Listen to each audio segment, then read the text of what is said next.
नवनिर्वाचित तिबेट सरकारचे प्रमुख पेम्पा सेरिंग आपल्यासोबत आहे।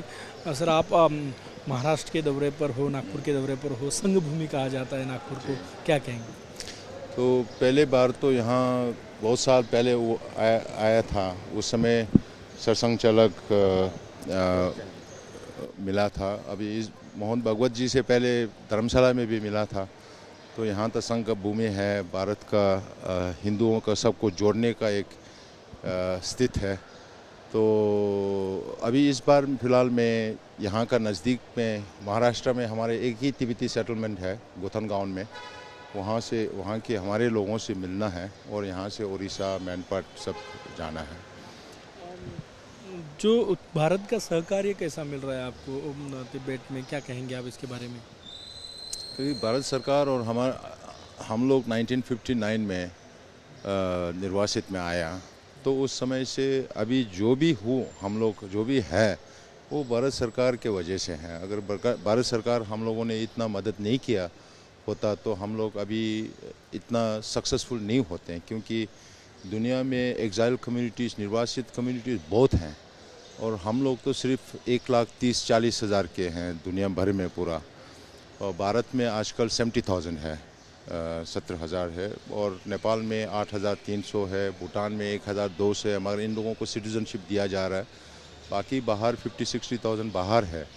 तो यहाँ निर्वासित सरकार होना, हमारे स्कूल, अस्पताल, ये सब भारत सरकार के बदौलत हुआ है। तो हम सब बहुत आभारी हैं भारत सरकार से। और हमने पहले भी कहा है कि हमारे सांस्कृतिक लेख भी, तिब्बती भाषा भी भारत से आया, और तिब्बती धर्म भी चीन बोलते हैं कि चीन से आया, और ये तो नालंदा का ट्रेडिशन हम लोग फॉलो कर रहे हैं, तो भारत से आया। तो हम लोग मानते हैं कि हम लोग ये मानना चाहते हैं कि हम एक भारत का संस्कृति का एक अंग है, हमने जो प्रिजर्व किया हुआ है तिब्बत में, वो भी हमारे तिब्बती भाषा में पूरा।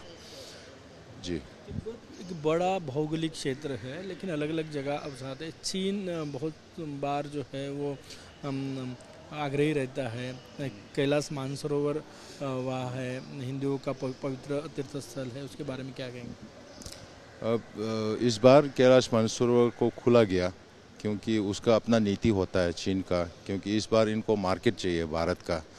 तो अभी भी बहुत समस्या है भारत और चीन के बीच में, क्योंकि जब से चीन ने तिब्बत को हड़प लिया था तब से ये सब प्रॉब्लम हुआ। 1959 से पहले चीन और भारत के बीच में सीमा ही नहीं था, सीमा हुआ नहीं करता था, क्योंकि बीच में तिब्बत था।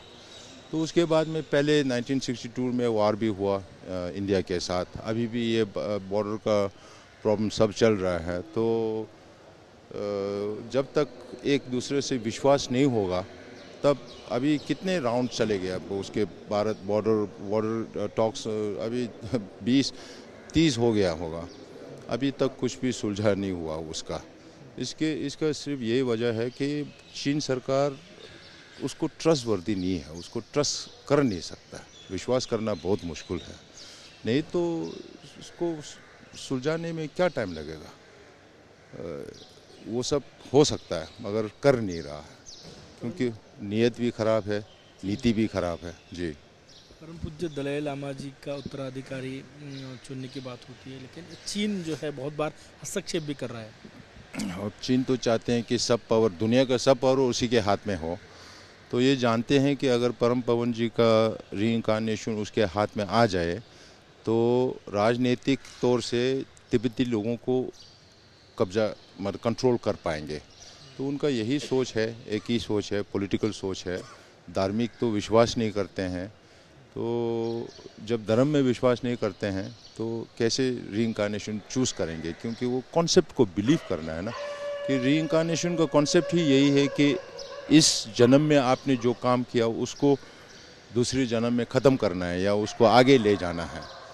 तो उसमें मरना और दोबारा जन्म होना, उसमें विश्वास, पुनर्जन्म सब विश्वास होना है। चीन सरकार तो विश्वास ही नहीं करते हैं।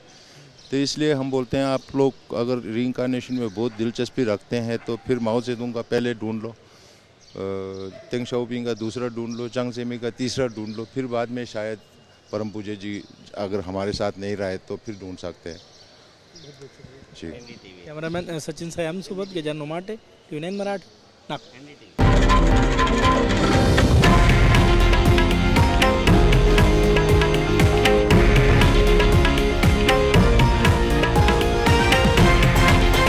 हे आहे देशातील नंबर 1 न्यूज नेटवर्क आणि आपण पाहत आहात TV9 मराठी, एकमेव.